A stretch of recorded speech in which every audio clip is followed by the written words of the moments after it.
जी। तो इस कंसेप्ट के साथ जुड़ा हुआ एक टॉपिक है, वो इसके साथ ही क्लियर करेंगे। देखें, उसमें आप लोग हेडिंग दे दें रीनल ट्यूबुलर डिफेक्ट।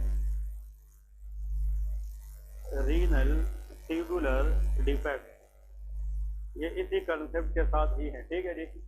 और इसमें से जो रीनल ट्यूबुलर डिफेक्ट है आरटीडी, इसमें से दो एमसीक्यू क्वेश्चन ये आउट आते हैं एग्जाम के अंदर। तो very important for the exam point of view. Diagram draw करेंगे, उस डायग्राम के ऊपर रीनल ट्यूबुलर डिफेक्ट को डिस्कस करेंगे, ठीक है जी। पहले देखिए, कोई नई चीज नहीं है, बिल्कुल सिंपल वही चीजें हैं जो अभी तक हम पढ़ के आ रहे हैं, उसको हमने डिस्कस करना है। तो फर्स्ट ऑफ ऑल देखिए, this is Bowman capsule. Please इधर फोकस करें सारे। फिर इसके बाद जो पार्ट है that is called of PCT. PCT यहाँ पे खत्म होती है प्रॉक्सिमल कन्वोल्यूटेड ट्यूब्यूल। यहाँ से स्टार्ट होते हैं लूप ऑफ हेनले। लेकिन लूप ऑफ हेनले का जो पार्ट है that is thin descending loop of Henley. This is thin descending loop of Henle. फिर इसके बाद यहाँ से जो पार्ट स्टार्ट होता है उसका नाम है thick ascending loop of Henle. तो that is thick ascending loop of Henle. फिर इसके बाद जो पार्ट स्टार्ट होगा that is called of DCT, distal convoluted tubule. पहले अर्ली डीसीटी, फिर लेट डीसीटी, और इसके बाद collecting duct and collecting tubules होती है, ठीक है जी। तो this is what nephron is all about. अभी तक जो हमने डिस्कस की है वो इस तरह का कुछ स्ट्रक्चर है। तो अगर इसको हम हाईलाइट करें, देखिए for example this is PCT, proximal convoluted tubule. इसको अगर हम देखें तो this area is called thick ascending loop of Henle, ठीक है जी।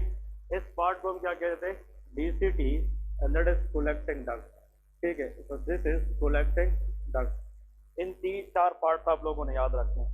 जो रीनल ट्यूबुलर डिफेक्ट है ये भी टोटल 4 होते हैं, क्लियर है कि नहीं।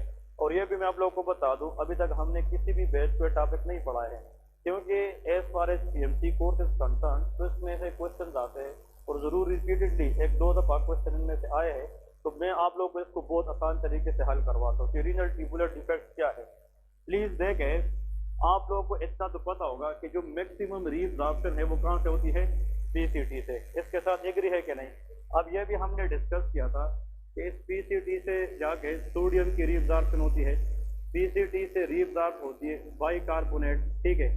PCT help in the reabsorption of amino acid, PCT help in the reabsorption of phosphate, PCT help in the reabsorption of glucose etcetera. ये सारी की सारी चीजें कहाँ से रिजॉर्व होती है, पीसीटी। एवरीबॉडी नो दिस, ठीक है।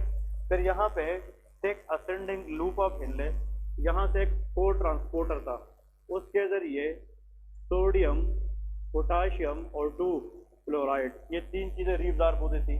तो यहाँ से जनाब एक ही डायरेक्शन में, आज ये बताए कौन कौन सी चीजें, सोडियम, पोटाशियम एंड 2 क्लोराइड।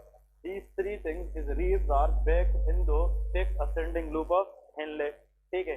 फिर यहाँ से जो डीसीटी सेल है, आप लोगों को पता है कि यहाँ से सोडियम क्लोराइड को ट्रांसपोर्ट या सिम्पोर्ट, अभी बताया है कि नहीं, आज के लेक्चर में पढ़ा था कि जो सोडियम क्लोराइड को ट्रांसपोर्ट है ये कहाँ पे होता है, डीसीटी, क्लियर है।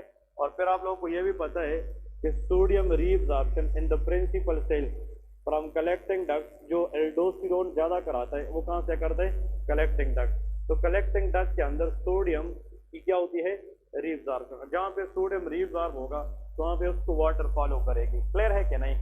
अब ये सारे के सारे ये चीज अगर आप लोगों ने समझी, और इसके साथ मैं एक और पॉइंट बताता हूँ, यहाँ पे V2 रिसेप्टर होते थे, कौन से, V2, इस पे कौन सा हार्मोन काम करते हैं, एडीएच। और एडीएच अगर V2 रिसेप्टर पे काम करे तो ये एक्वापोरिन चैनल को ओपन करता है, जहाँ से रिटेंशन ऑफ वाटर होती है, ठीक है। अब यहाँ तक अगर किसी को कोई भी इसमें क्वेश्चन वगैरह है तो बता दें, अगर क्लियर है तो हम फिर आगे चलते हैं। जावत यहाँ तक क्लियर है। मेरे ख्याल में प्रीवियस 3-4 लेक्चर में, एक एक घंटे के लेक्चर में जितना भी सब कुछ हमने पढ़ा है वो ये सारा किस्सा है किडनी के अंदर, ठीक है ना। अब कुछ लोग ऐसे होते हैं, प्लीज याद रखें, in some people there is defect in the reabsorption of all these substances in which part of the kidney, PCT। तो ये तो proximal convoluted tubule है। ट्यूब्यूल का मतलब अगर इस ट्यूब्यूल के अंदर इन चीजों की रीअब्जॉर्प्शन ना हो जाए तो it is a type of renal tubular defect, clear है कि नहीं। अब याद रखें एग्जाम में एक क्वेश्चन आता है कि ऐसा कंडीशन, प्लीज सुन ले, ऐसा कंडीशन जिसमें इन सब चीजों की रिप्रोडक्शन खराब हो जाए किस एरिया से, पीसीटी, उस डिजीज को हम कहते हैं फेनकोनी सिंड्रोम। इसको क्या कहते हैं, फेनकोनी सिंड्रोम। बहुत आसान। और ये बात मैंने आप लोगों को पहले दिन कहा था कि जिसको फिजियोलॉजी समझ आ गई, पैथोलॉजी बस इसके ऊपर आप पुट करते जाए। क्लियर है क्या नहीं? The syndrome is called what? Answer is Fanconi syndrome. एक होता है फेनकोनी अनीमिया, वो अलग चीज है। ये फेनकोनी क्या है, सिंड्रोम है। यहाँ पे आप लोगों ने याद रखना है इसकी काज लेके काजिज कि फेनकोनी सिंड्रोम या फेनकोनी अनीमिया, सॉरी फेनकोनी सिंड्रोम का मतलब क्या है, इट मे बी जेनेटिक। इसका मतलब ये है कि जो फेनकोनी सिंड्रोम है ये कुछ लोगों में जेनेटिकल होता है। मतलब आप लोग ये फिर पूछेंगे कि इसका जेनेटिक पैटर्न क्या है, तो याद रखें बुक ने नहीं लिखा है, लेकिन remember Fanconi syndrome in some population autosomal dominant but in some population it is autosomal recessive. तो बुक के अंदर अगर आप लोग पढ़े तो कहीं पे भी नहीं लिखा होगा कि ऑटोसोमल डोमिनेंट है या रिसेसिव, क्योंकि ये दोनों हो सकता है। इसमें लिखे कि it may be genetical, may be autosomal recessive, may be autosomal dominant. For example मैं यहाँ पे देख रहा हूँ AR stand for autosomal recessive और ऑटोसोमल डोमिनेंट, ये दोनों हो सकती है। ठीक है जी। नेक्स्ट लिखे nephrotoxic drug, nephrotoxic drug. Please याद रखें, अगर आप लोग 2 क्लासेस पहले की रिवाइज करें, या मैंने एक बात बताई थी कि most prone area for ischaemia in the kidney called PCT. मैंने कहा कि अगर इस्कीमिया की वजह से, लो ब्लड सप्लाई की वजह से अगर नेफ्रॉन का कोई पार्ट डैमेज हो सकता है तो क्या है, पीसीटी। इसी तरह ब्लड के अंदर जितने भी ड्रग है जो नेफ्रॉन को टारगेट कर सकती है उसको हम नेफ्रोटॉक्सिक ड्रग या नेफ्रोटॉक्सिक टॉक्सिन कहते हैं। और जो नेफ्रोटॉक्सिक एजेंट है वो किस पार्ट को डैमेज करेगी, पीसीटी। जब पीसीटी खराब होगा तो रीअब्जॉर्प्शन हो सकेगी, नहीं हो सकेगी। फिर नेक्स्ट आप लोग लेके इस्कीमिया, हो सकती है क्या नहीं, इस्कीमिया के अंदर भी PCT is more prone for damage. अब ये सारी की सारी वो काजेज है which lead to defective reabsorption in which part of the nephron, PCT, that will lead to a condition known as Fanconi syndrome। Fanconi syndrome के जितने भी पेशेंट होते हैं उसकी क्लिनिकल फीचर में क्या चीज होगी, आप प्लीज सुन ले। यहाँ पे जो ग्लूकोज ने वापस जाना था अब वो जा सकेगा, हाँ जी नहीं जाएगा। सोडियम जा सकेगा, नहीं। तो जब सोडियम नहीं जाएगा, ग्लूकोज नहीं जाएगा, वो तो फिर आगे यूरिन में जाएंगे, और जब सोडियम ग्लूकोज यूरिन में जाएंगे तो किसको अपने साथ ड्रैग करेंगे, वाटर।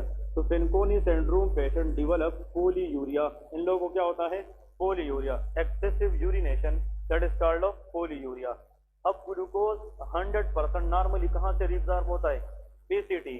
अब इस सिंड्रोम के अंदर पीसीटी में रीअब्सॉर्प्शन नहीं हो रही है, तो जब ये सारी की सारी रीअब्सॉर्प्शन खराब हो जाए तो फिर ग्लूकोज ज्यादा देर तक नेफ्रॉन में रहेगा कि ब्लड में जाएगा, नेफ्रॉन में। और जहाँ पे ग्लूकोज ज्यादा रहेंगे वहां पे इन्फेक्शन के चांसेस ज्यादा होंगे। बोले कि रिकरेंट यूटीआई, इन लोगों के अंदर यूरिनरी ट्रैक्ट इन्फेक्शन होती है। रिकरेंट यूटीआई, इन लोगों के अंदर बार बार किडनी इन्फेक्शन के चांसेस ज्यादा होते हैं because of more glucose in the kidney, क्योंकि glucose provide a suitable environment for bacterial infection. ठीक है, तो रिकरेंट क्या होगा, UTI, urinary tract infection. Next very important, हाँ जी बाइकार्बोनेट ने जो वापस जाना था, हाँ जी अब वो जा सकेगा नहीं, तो बाइकार्बोनेट किधर जाएगा, शाबाश, हाँ अदनान बताएगा। बाइकार्बोनेट अगर वापस ना गया तो किधर जाएगा, यूरिन में जाएगा। और ये कंसेप्ट मैं कल पढ़ाऊंगा, कल का लेक्चर सबसे इंपॉर्टेंट एसिड बेस बैलेंस पढ़ाऊंगा कि एसिड बेस बैलेंस क्या है। हम कहते हैं ना एसिडोसिस, अल्कलोसिस, ये चीज आप लोगों को पता होना चाहिए। देखिए जो पीएच है डायरेक्टली प्रोपोर्शनल टू बाइकार्बोनेट, इसका मतलब यह है कि जो पीएच है इसका रिलेशन बाइकार्बोनेट के साथ क्या है, डायरेक्ट है। तो अगर बाइकार्बोनेट रीअब्सॉर्ब नहीं होगा ये तो किधर जाएगा, यूरिन में जाएगा। तो बाइकार्बोनेट का लेवल बॉडी में क्या हो जाएगा, कम या ज्यादा, कम। जब ब्लड में बाइकार्बोनेट कम होगा तो पीएच भी कम, तो एसिडोसिस। और ऐसा एसिडोसिस जिसका मसला किडनी में हो तो लेकिन मेटाबोलिक एसिडोसिस, इन लोगों में क्या होगी, मेटाबोलिक एसिडोसिस।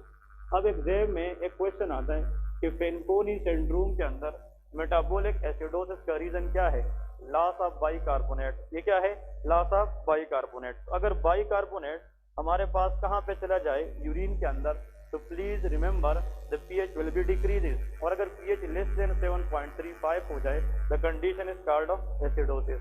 और can acidic environment good for the enzymatic activity? No, तो फिर एंजाइम काम नहीं कर सकेंगे। नेक्स्ट क्या है, वीकनेस। इन लोगों में वीकनेस होती है, मसल वीकनेस होती है। वजह यह है कि वीकनेस का वजह यह है कि amino acid is not reabsorb, और amino acid are the building blocks of protein. Protein is the energy, अगर वो नहीं है तो अमाइनो एसिड तो लीक हो रहा है यूरिन के अंदर, उस वजह से प्रॉक्सिमल वीकनेस हो जाएगी। क्लियर है कि नहीं? तो आप लोगों को एग्जाम में एमसीक्यू क्वेश्चन आते हैं वो क्या आता है, नंबर 1 ऐसा कंडीशन जिसमें पीसीटी के अंदर जितनी भी चीजें रीअब्सॉर्ब होनी थी अब वो ना हो पाए किसी डिफेक्ट की वजह से, उस सिंड्रोम को क्या कहते हैं, फेनकोनी सिंड्रोम। ये कंजेनिटल भी हो सकता है, आफ्टर द बर्थ भी हो सकता है। Any damage to the kidney at the level of PCT can lead to Fanconi syndrome. Fanconi syndrome patient में pH कम होता है क्योंकि excess loss of bicarbonate। इन लोगों की BP भी कम होती है क्योंकि defective reabsorption of sodium। Hypotensive भी होते हैं, और जब सोडियम ग्लूकोज रीअब्सॉर्ब नहीं होंगे तो यूरिन में जाएंगे, और जब ये यूरिन में जाएंगे तो अपनी तरफ ज्यादा किसको खींचेंगे, वाटर। तो देयर इज पोलीयूरिया। यहाँ तक क्लियर है कि नहीं? तो this is what all about the Fanconi syndrome. अब आते हैं इस कंडीशन की तरफ, फिर सुन ले। ये कौन सा पार्ट है, सेक असेंडिंग लूप ऑफ हेनले। इसमें रीएब्जॉर्प्शन होती है किस चीज की, very good, sodium potassium 2 chloride. Congenital एक डिफेक्ट होता है जिसमें ये ट्रांसपोर्टर काम नहीं करता। अगर सोडियम पोटाशियम 2 क्लोराइड वापस ना जा सके तो फिर ये तो मसला है ना। ऐसे कंडीशन को हम बार्टर सिंड्रोम कहते हैं, ऐसे क्या नहीं, that is called Bartter syndrome. तो please remember Bartter syndrome is a defect in the thick ascending loop of Henle. ठीक है, अब यहाँ पे लेके एग्जाम में इसका एक एमसीक्यू क्लियर कट आता है। इसका जेनेटिक पैटर्न क्या है, ऑटोसोमल रिसेसिव। ये क्या होता है, ऑटोसोमल रिसेसिव। आई थिंक ये बुक ने लिखा भी है कि ये प्योरली ऑटोसोमल क्या है, रिसेसिव है, बार्टर सिंड्रोम। इसमें जो डिफेक्ट है, प्लीज देखें, इसमें जो डिफेक्ट है सब आप बताएं, किस ट्रांसपोर्टर के अंदर, सोडियम पोटाशियम एंड 2 क्लोराइड, इसके अंदर डिफेक्ट है। क्लियर है कि नहीं? आप लोग अगर यहाँ से बीइंग अ डॉक्टर एक बात सोचे कि यही सेम ट्रांसपोर्टर ब्लॉक करता है लूप डायूरेटिक, याद है कि नहीं? हमने जो लूप डायूरेटिक का जिक्र किया था, लूप डायूरेटिक लूप ऑफ हिनले पे काम करता है, और वो इस एरिया पे काम करता है कि नहीं? The classical example is furosemide. अब याद रखे जो फ्यूरोसिमाइड के साइड इफेक्ट है वही क्लिनिकल फीचर्स होंगे किस सिंड्रोम के, बार्टर सिंड्रोम। क्योंकि बार्टर सिंड्रोम एक डिजीज है जो इसको इनहिबिट करता है, लेकिन फ्यूरोसिमाइड एक ड्रग है जो इसको इनहिबिट करता है। तो बार्टर सिंड्रोम और फ्यूरोसिमाइड का मैकेनिज्म ऑफ एक्शन क्या है, सेम है। तो दोनों का आउटकम भी क्या है, सेम है। तो जो क्लिनिकल फीचर लूप डायूरेटिक के होंगे, जो एडवर्स इफेक्ट लूप डायूरेटिक के होंगे वो क्लिनिकल फीचर किसके होंगे, बार्टर सिंड्रोम के होंगे। समझ गए क्या नहीं? क्योंकि दोनों जगह एक ही जगह पे। तो लेके क्लिनिकल फीचर में बहुत आसान, इसमें आप लोगों ने याद रखना है, नंबर 1 जो बार्टर सिंड्रोम पेशेंट है उसमें सोडियम 25% रीअब्सॉर्ब नहीं होगी। यहाँ से कितना परसेंट सोडियम जा रहा था, 25%। तो डायूरेसिस या पोलीयूरिया होगा क्या नहीं? तो there will be polyuria. Clear है? ओके। पोटाशियम रीअब्सॉर्ब हो सकेगा, नो। तो पोटाशियम का लेवल ब्लड में क्या हो जाएगा, कम। हाइपोकैलेमिया, इन पेशेंट को क्या होता है, hypokalemia. It is the very very devastating side effect of barter syndrome, क्योंकि हाइपोकैलेमिया कैन कॉज एरिथमिया। क्या करा सकता है, एरिथमिया कैन। ओके, अगर ये पोटाशियम हम वापस ना ले जाए तो फिर यहाँ से आप लोग को ये भी पता हो कि कैल्शियम वापस जा सकेगा, नो। तो हाइपोकैल्सीमिया क्या हो सकता है, hypocalcaemia. And this hypocalcaemia can increase the risk of tetani. हो सकता है कि नहीं, मतलब severe spasm of the hand muscle, that is called tetani. इसको हम टेटनी कहते हैं। अनदर वेरी इंपॉर्टेंट, कैल्शियम जो है वो ब्लड में नहीं जाएगा, लेकिन यही कैल्शियम किसका हिस्सा बनेगा, यूरिन। तो हाइपर कैल्सीयूरिया क्या हो जाएगा, हाइपर कैल्सीयूरिया। बट ब्लड के अंदर कैल्शियम की मिकदार कम रहेगी, तो हाइपोकैल्सीमिया। क्लियर है? अब इधर एक मैं आप लोग को एक नया कंसेप्ट बताने जा रहा हूँ, प्लीज याद रखें। अगर ये सेल है, इधर देखें, this is a cell, every cell in the body it contain a pump या ट्रांसपोर्टर होता है। इस ट्रांसपोर्टर के जरिए, याद रख एग्जाम में क्वेश्चन आता है कि इस ट्रांसपोर्टर के जरिए हाइड्रोजन और पोटाशियम कि आपस में एंटीपोड करते हैं। क्या करते हैं? एंटीपोड। ये बॉडी के अंदर नियरली हर सेल पे होता है। हाइड्रोजन पोटाशियम एंटीपोड इसको कहते हैं। अपोजिट डायरेक्शन है कि सेम है? अपोजिट, तो एंटीपोड है। प्लीज याद रखें, अगर प्लीज याद रखें एग्जाम में ये क्वेश्चन आता है कि अगर फॉर एग्जांपल हमारे पास जो पोटाशियम है, पोटाशियम इधर देखें, इसके एग्जाम में क्वेश्चन यही आता है कि जो वाटर सिंड्रोम है इसमें क्वेश्चन यही आता है कि जो हाइपोकैलेमिया है, क्या है? हाइपोकैलेमिया। हाइपोकैलेमिया से मुराद ये है, प्लीज देखें, हाइपोकैलेमिया इसका मतलब ये है कि potassium decrease in the blood, कि ब्लड के अंदर पोटाशियम क्या है? कम है। यार देखें, वाटर सिंड्रोम इस एरिया को इनहिबिट करता है। अब इस एरिया का मतलब कितनी चीजें लॉस होगी? 3। इनमें से एक पोटाशियम है। जब पोटाशियम अंदर नहीं जाएगा, ये यूरिन में जाएगा, और जब ये अंदर नहीं जा सकेगा तो ब्लड में इसका लेवल क्या होगा? कम हो जाएगा। क्या हो जाएगा? कम। अब इस कमी को पूरी करने के लिए सेल पोटाशियम बाहर भेजेगा। किधर भेजेगा? बाहर भेजेगा। प्लीज याद रखें, low potassium in the blood is compensated by intracellular potassium, क्योंकि cells are potassium bag. Clear है कि नहीं?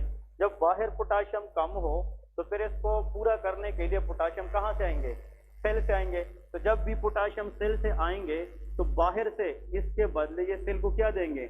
हाइड्रोजन देंगे, क्योंकि जहां पे पोटाशियम बाहर आएगा तो एंटीपोड होगा, तो वहां पे हाइड्रोजन अंदर जाएगा। ये बात समझ गए कि नहीं?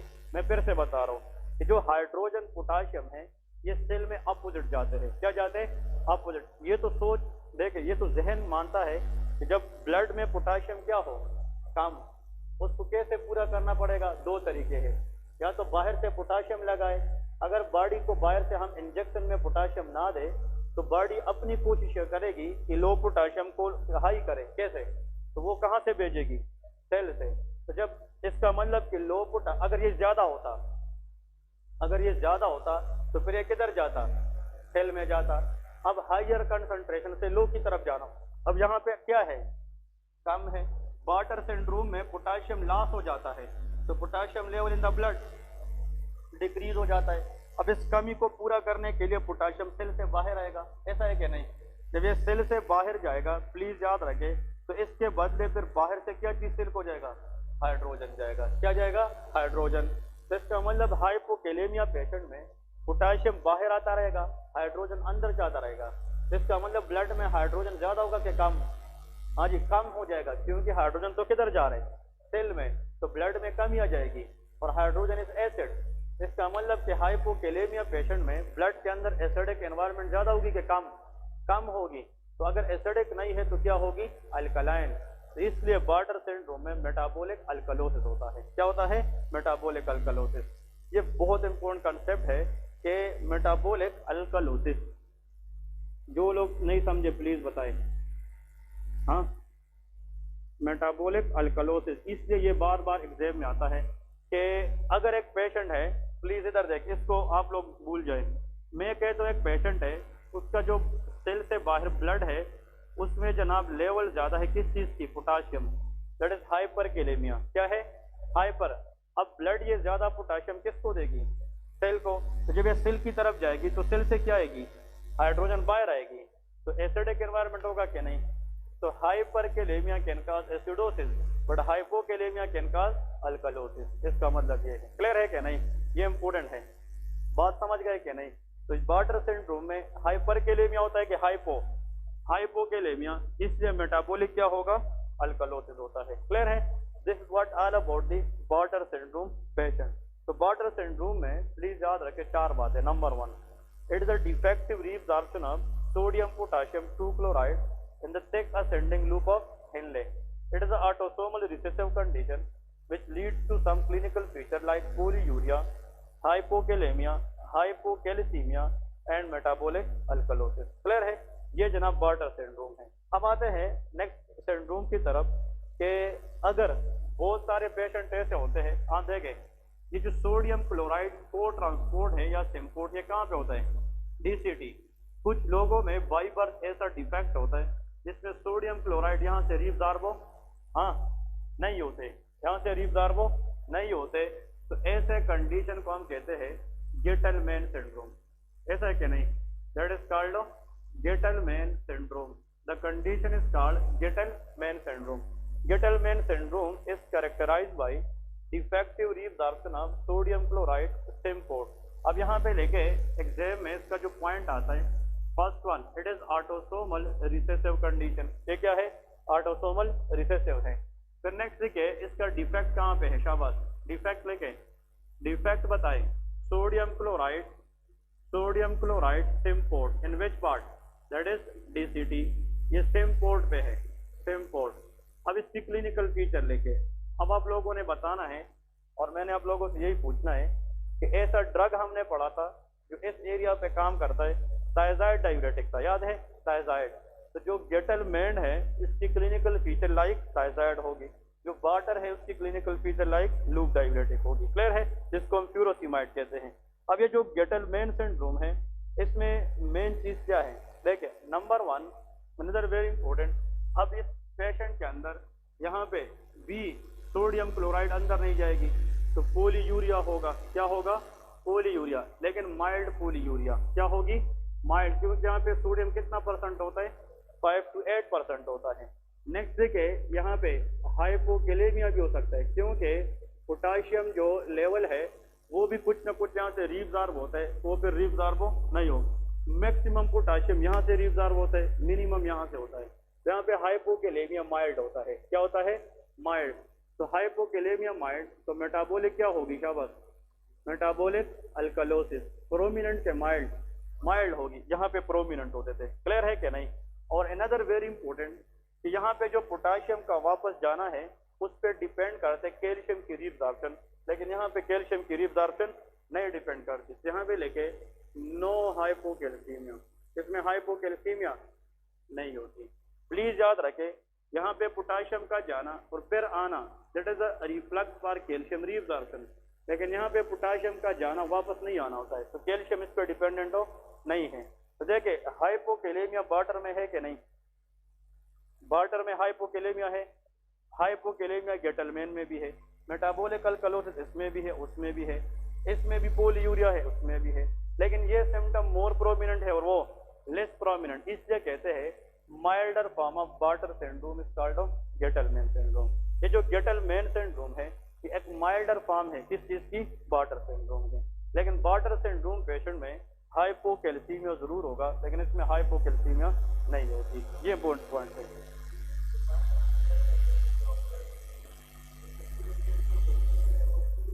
सोडियम नहीं जाएगा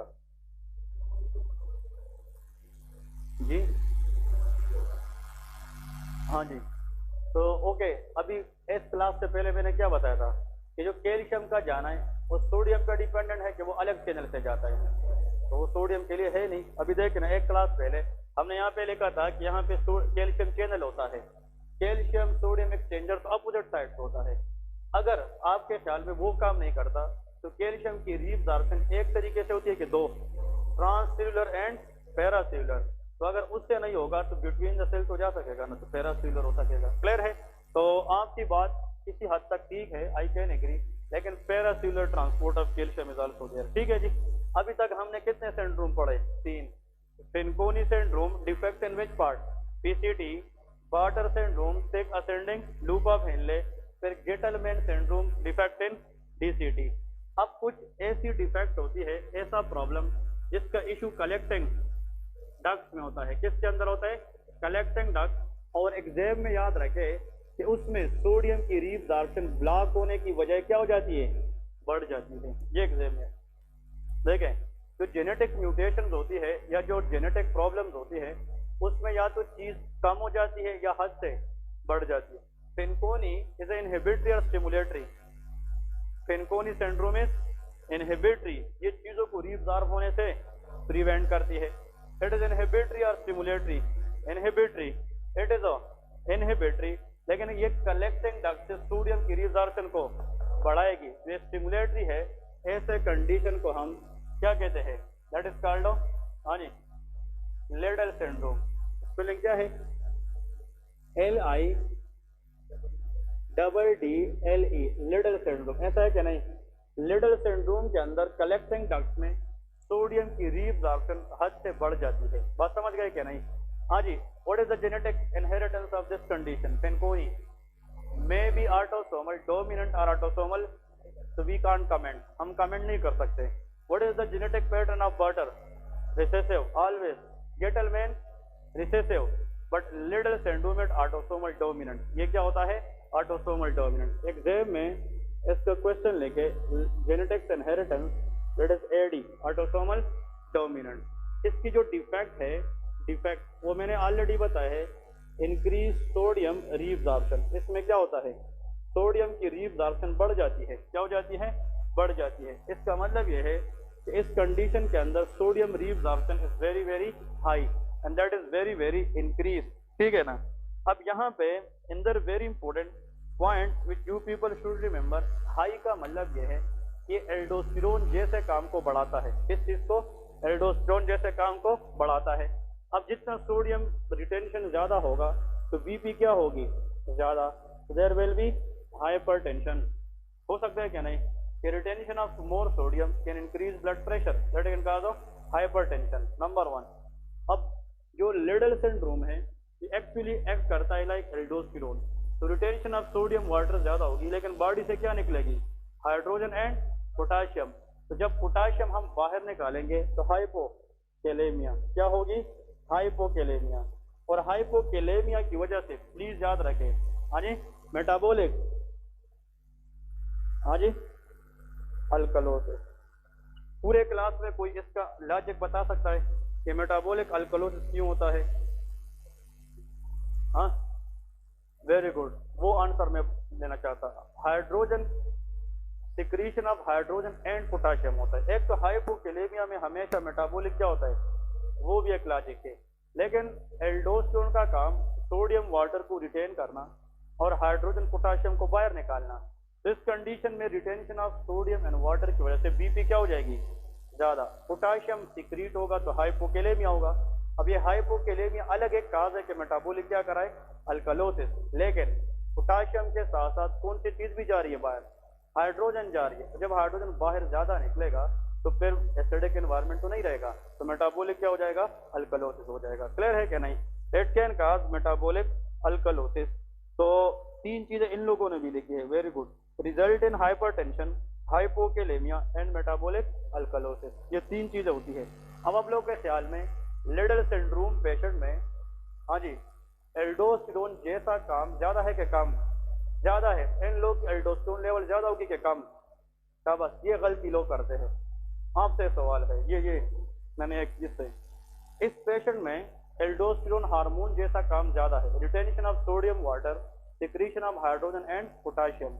इस बंदे के अगर हम एल्डोस्टेरोन लेवल चेक करें तो ज्यादा होगी कि कम? हाँ, ज्यादा। हाँ, कम होगी। हाँ, हाँ, कम, लो, हाँ, नहीं बता नहीं, खबर ज्यादा या कम? हाँ, लो। याद रखे एल्डोस्टेरोन इस पेशेंट में नहीं ज्यादा, एल्डोस्टेरोन जैसा काम ज्यादा है because of problem in this syndrome. तो इसका मतलब एड्रिनल ग्लैंड ये सोचेगा कि ऑलरेडी एल्डोस्टेरोन जैसा काम हो रहा है तो मजीद बना सकेगा नहीं। इन लोगों में एल्डोस्टेरोन लेवल कम होता है। क्या होता है? कम। तो डिक्रीज एल्डोस्टेरोन। इसकी ट्रीटमेंट अगर आप लोगों से कोई ये पूछे कि व्हाट इज द ट्रीटमेंट, इसमें एक ड्रग देते हैं विच इज कॉल्ड अमाइलोराइड। कौन सा ड्रग? Amiloride. This is a drug which is given for Liddle syndrome. ये क्या करता है? It is aldosterone antagonist. ये एल्डोस्टेरोन जैसे काम को रिवर्स करता है, मतलब ये प्रिंसिपल सेल पे जाके काम करके ये रिटेंशन ऑफ सोडियम वाटर की बजाय सिक्रीशन ऑफ सोडियम वाटर करता है, और सिक्रीशन ऑफ हाइड्रोजन पोटाशियम की बजाय retention of hydrogen and potassium करता है। तो ये जो ड्रग है ये पोटाशियम को बाहर फेंकेगा या बॉडी में रिटेन करेगा। इसलिए ड्रग का नाम पोटाशियम स्पेयरिंग डाययूरेटिक है। क्या है? Potassium sparing. ये ऐसा ड्रग है कि एल्डोस्टेरोन जैसे काम को उल्टा करता है। बात समझ गए क्या नहीं? तो a drug which makes the activity of aldosterone opposite, that is known as amyloidosterone। समझ गए क्या नहीं? सॉरी, अमाइलोराइड, इसका नाम है अमाइलोराइड। ठीक है जी। अब यहाँ पे ये सारे के सारे जो 4 सिंड्रोम है इनमें से 2 MCQ क्वेश्चन पक के आते हैं और आप लोगों को पता होना चाहिए देखिए कितने इसके अंदर कंसेप्ट हैं। अब एग्जाम में चलिए सुन ले, पीसीटी में अगर डिफेक्ट है उसका नाम है फेनकोनी सिंड्रोम। थिक असेंडिंग लिम्ब में अगर डिफेक्ट है उसका नाम बार्टर सिंड्रोम। अगर डीसीटी में मसला है गेटलमैन सिंड्रोम। अगर कलेक्टिंग डक्ट में मसला है तो लिडल सिंड्रोम। क्लियर है? अब देखें, जो फेनकोनी सिंड्रोम है, प्लीज सुन ले, एमसीक्यूज इधर से निकलते हैं। फेनकोनी सिंड्रोम में मेटाबॉलिक क्या होता है? Acidosis. Why? The reason is loss of what? Bicarbonate. Bicarbonate ज्यादा बाहर जाएगी तो ब्लड में इसका लेवल क्या होगा? कम, तो पीएच भी कम। बार्टर सिंड्रोम, उसके अंदर मेटाबॉलिक, हाँ जी देखिए, बाइकार्बोनेट ज्यादा का मतलब ही इज राइट, तो वो यूरिन में ज्यादा जाएगी तो वापस आना इसका कम हो जाएगा, तो ब्लड में कम तो पीएच भी कम हो जाएगा, एसिडोसिस। बार्टर सिंड्रोम पेशेंट में metabolic alkalosis, the cause is hypokalaemia. Okay, Gitelman syndrome में metabolic alkalosis, the cause is hypokalaemia. फिर लिडल सिंड्रोम में metabolic, the cause is hypokalaemia. तो every renal tubular defect can cause metabolic alkalosis except Fanconi syndrome which can cause metabolic acidosis. ये question इससे निकल आता है, ठीक है ना। अब ये बुक में तो लिखी हुई चीजें हैं, लेकिन उसको क्वेश्चन में कन्वर्ट करना ये मेन चीज है। यार बुक जो है उसने सारी चीजें तो लिखी है, लेकिन जब बंदा पढ़ता है उस पर नहीं पता होता क्वेश्चन की पैटर्न यहाँ से क्या सकती है। तो every renal tubular defect can cause metabolic alkalosis except answer is Fanconi syndrome which can cause metabolic acidosis and the reason is loss of bicarbonate. इसका लॉस क्या है? इसका जो वजह है that is loss of bicarbonate. और all renal tubular defect except Fanconi syndrome can cause metabolic alkalosis, the reason is hypokalaemia. वो क्या होता है? हाइपोकैलेमिया। इन लोगों ने एक निमोनिक दिया है, देखिए ये नोट में लेके नीचे आखिर में द किडनी पुट आउट, ये आप लोगों को हेल्प दे सकती है, put out fabulous, the kidney put out fabulous glittering liquid। ठीक है ना। कहते जब किडनी से यूरिन पास होती है with good amount of water and that look very fabulous and glittering liquid, shiny liquid. ठीक है, अब इधर देखें, इसका मतलब ये है द किडनी पुट आउट। अब इश्यू तो कहाँ पे हो रही है? किडनी के अंदर। अब प्लीज देखें, किडनी में हर एक को पता है कि पहला मेरे पास पीसीटी है, फिर लूप ऑफ इनले है, फिर डीसीटी है, फिर कलेक्टिंग डक्ट। इन चार चीजों पे मसला है। अब फेबुलस के अंदर ये जो एफ ए है that is called F A, Fanconi syndrome. F A stand for Fanconi syndrome. तो फेनकोनी सिंड्रोम किस पार्ट में होता है? पीसीटी में। क्लियर है कि नहीं? फिर आते हैं B. B is Bartter syndrome. ये कौन सा है? बार्टर। ये कहाँ पे है? Loop of Henle, thick ascending loop of Henle. फिर इसके बाद जी स्टैंड फॉर गेटलमैन, हाँ जी गेटलमैन सिंड्रोम, और यह कहाँ पे है? डीसीटी में। फिर इसके बाद एल फॉर लिडल सिंड्रोम, और ये कलेक्टिंग डक्ट के अंदर होता है। क्लियर है?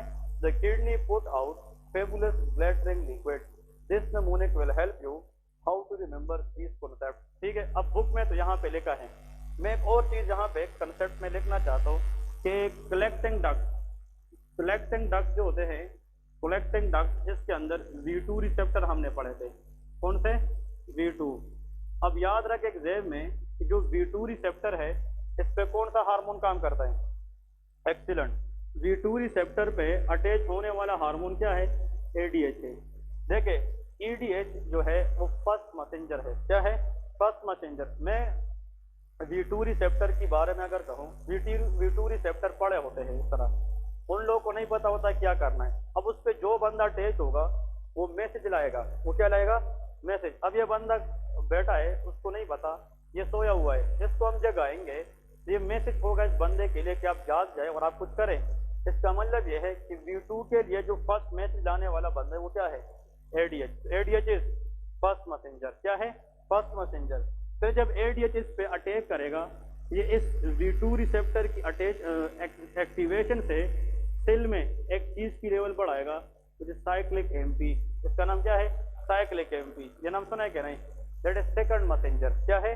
तो ये भी कंफर्मिंग रिक्यूज है कि what is the second messenger of ADH when act on V2 receptor? Answer is cyclic MP। Exam में आएगा साइक्लिक GMP, साइक्लिक CMP।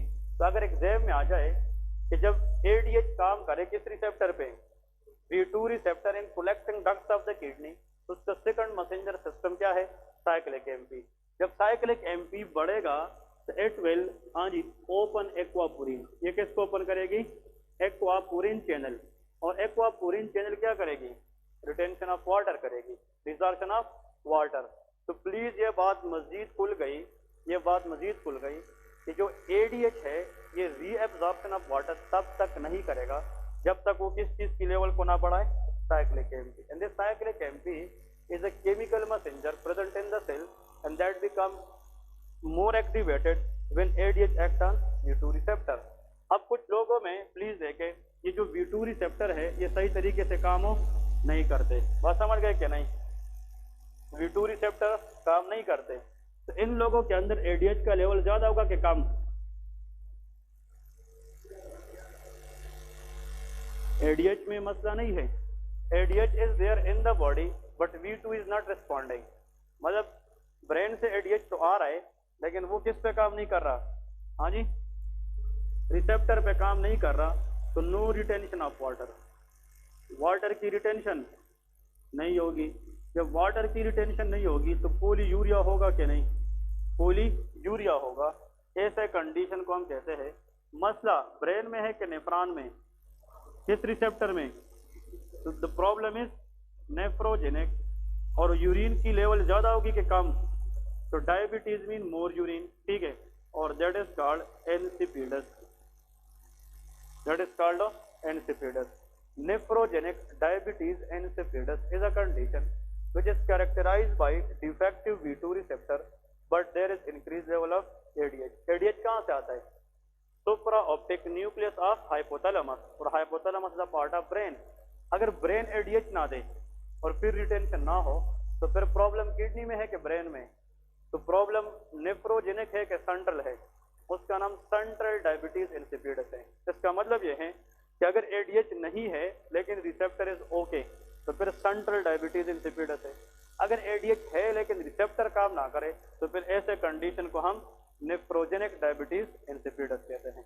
तो आई थिंक अगर ये भी आप लोग याद रखें for V2 receptor that will be more than enough. लेकिन जो तो बुक के अंदर है तो वो सारे के सारे ये 4 कंडीशन है, जिसमें this is the first one, this is the second one, third one and the fourth one, ठीक है। इसका एक पिच ले ले और फिर ग्रुप में दे दें कि कुछ लोग अगर उससे फिर अपने नोट्स बनाना चाहते हैं, ठीक है। कौन सा वाला, हाँ ये नंबरिंग वगैरह, ओके। ये जो है ये फर्स्ट नंबर है, ठीक है। ये जनाब हमारे पास सेकंड है ताकि आप लोगों को पता चले कि इसकी डिजीज कौन कौन सी है, ठीक है। और ये थर्ड नंबर है और यहाँ पे ये फोर्थ है। ये जो 4 है ये तो रीनल ट्यूबुलर डिफेक्ट है, लेकिन इसके साथ अगर 5वां कोई बंदा लेना चाहे तो नेफ्रोजेनिक डायबिटीज इंसिपिडस है, ठीक है जी। तो ये आप लोगों ने रिवाइज करना है, फिर आगे कल इंशाल्लाह पढ़ेंगे, ये बहुत है आज के लिए, ठीक है जी। इंशाल्लाह कल जो है हम एसिड बेस बैलेंस डिस्कस करेंगे। एसिड बेस बैलेंस क्या है, पोटासियम रेगुलेशन डिस्कस करेंगे। वो सबसे इंपॉर्टेंट है कि how potassium is regulated. Potassium regulation first aid में नहीं है बट वी विल डिस्कस। आप लोगों ने एक फिजियोलॉजी बुक का नाम सुना होगा, BRS फिजियोलॉजी, इसके अंदर पोटासियम रेगुलेशन दिया है। It is very important because potassium is a critical cation, इसकी रेंज को हमें डिस्कस करना है क्योंकि hyperkalaemia, hypokalemia both can cause cardiac arrhythmia. तो हमने कल इंशाल्लाह पोटासियम रेगुलेशन पढ़नी है और इसके साथ साथ इंशाल्लाह हम डिस्कस करेंगे कि we will discuss acid base balance. तो कल target potassium regulation, hyperkalaemia, hypokalaemia कैसे होती है और आखिर में इंशाल्लाह एसिड बेस बैलेंस डिस्कस करेंगे, ठीक है। तो कल के लिए टॉपिक इंशाल्लाह। सी यू टुमारो।